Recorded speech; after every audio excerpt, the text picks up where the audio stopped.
رات گئے اڈیالہ جیل پر بہت بڑا ظلم ہوا ہے اور وہاں عمران خان صاحب کی بہنوں کو گھسیٹا گیا۔ جی ہاں، ان کو گھسیٹا کسی پولیس والوں نے تو نہیں، لیکن پانی کے پریشر سے گھسیٹا گیا۔ اور ایک تصویر جو کہ سوشل میڈیا پر بہت زیادہ وائرل ہے، وہاں ایک نوجوان جس کا نام اعجاز احمد بتایا جا رہا ہے اور وہ کسی آؤٹ آف کنٹری کا بندہ ہے لیکن پاکستان آیا ہوا تھا، تو جب اس نے سنا کہ آج جو ہے نا دھرنا ہے اڈیالہ جیل کے باہر عمران خان کے لیے، تو وہ اتنا محبت کرتا ہے عمران خان سے کہ وہ اڈیالہ جیل پہنچ گیا۔ جب اڈیالہ جیل پہنچے، رات کے 2 کے قریب آپریشن سٹارٹ ہوا تو وہ پانی کے آگے کھڑا ہو گیا اور عمران خان کے نعرے لگاتا رہا اور کہتا رہا کہ جتنا ظلم و ستم کرنا ہے کر لو، ہم کھڑے ہیں، ہم عمران خان کے لیے جان بھی دیں گے۔ تو یہاں میں نون لیگ والوں سے مخاطب ہوں کہ آپ اپنے جو حکمران ہیں، آپ کا اپنا جو لیڈر ہے، اس کے لیے کبھی آپ جان دے سکتے ہیں؟ کبھی میں نے ایسا نہیں سنا کہ نون لیگ کی لیڈرز کے لیے، نواز شریف کے لیے، شہباز شریف کے لیے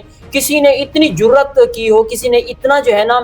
جان کا نذرانہ پیش کیا ہو، کسی نے جو ہے نا اتنا ظلم و ستم جو ہے نا اپنے اوپر برداشت کیا ہو، صرف اور صرف ایک لیڈر کے لیے۔ ہاں، یہ تو ہمیں روز سننے کو ملتا ہے کہ نون لیگی جو کارکنان ہیں وہ چاولوں کے ڈبوں پر لڑ پڑے، وہ جو ہے نا بریانی پر لڑ پڑے، لیکن جان کا نذرانہ پیش کرنا صرف اور صرف پی ٹی آئی کارکنان کا کام ہے۔ یہاں جو آپریشن کیا گیا رات ٹھٹھرتی سردی کے اندر، اتنی سردی جو کہ دسمبر کا مطلب کہ آدھا مہینہ چل رہا ہے، اس دوران اسلام آباد کے اندر تقریباً 7، 9، 8، 10 ڈگری سینٹی گریڈ ہوتا ہے۔ وہاں اتنی بڑی سردی اور اوپر جو ہے نا ٹھنڈا پانی برسا دیا گیا، تو وہاں کارکنان نے یہ نہیں کہا کہ ہم جا رہے ہیں، وہاں ہم میدان چھوڑ کے بھاگ رہے ہیں۔ وہاں کارکنان ڈٹ کر کھڑے ہو گئے اور یہ نعرہ لگاتے رہے کہ جو ظلم و ستم کرنا ہے کر لو، ہم عمران خان کے لیے کھڑے ہیں اور کھڑے رہیں گے۔ تو یہ نوجوان جو کہ سوشل میڈیا پر بہت زیادہ تیزی سے وائرل ہو رہے ہیں، اعجاز احمد ان کا نام ہے،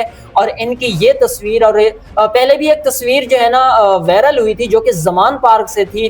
وہ بھی ایک نوجوان تھا جو کہ پولیس کے آگے ڈٹ گیا تھا، کھڑا ہو گیا تھا، اور یہ دوسری مثال آپ سامنے دیکھ رہے ہیں۔ اور بھی بہت سارے ایسے واقعات ہیں جو کہ پی ٹی کارکنان نے جو ہے نا سر انجام دیے ہیں۔ آپ 9 مئی دیکھ لیں، وہاں بھی بہت سارے لوگوں نے اپنی جان کا نذرانہ پیش کیا۔ تو یہ صرف اور صرف پی ٹی آئی اور عمران خان کی محبت کے لیے کیا جاتا ہے۔